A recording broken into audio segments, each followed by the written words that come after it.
চেয়েছেন মাইয়েতের তরফ থেকে যে কুরবানি করা হবে সেই কুরবানির গোশতের হুকুম কি?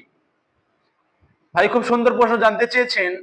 আমি এর উত্তরে বলবো, মাইয়েতের তরফ থেকে যে কুরবানি করা হবে সেই কুরবানি যদি মাইয়েতের পয়সা, মাল এবং মাইয়েতের যদি ওসিয়াত থাকে তাহলে তার ওয়ারিস সমূহ সেই মাংস খাবে না।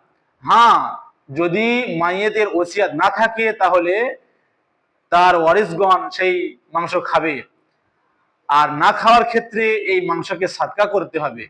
আমরা বুঝতে পারলাম, যদি কুরবানিকৃত জানোয়ার মাইয়েতের ওসিয়াতকৃত হয় এবং মাইয়েতের মাল থেকে যদি হয় তাহলে ওয়ারিস সমূহদের খাওয়া চলবে না, সেই মাংসকে সম্পূর্ণ সাদকা করতে হবে।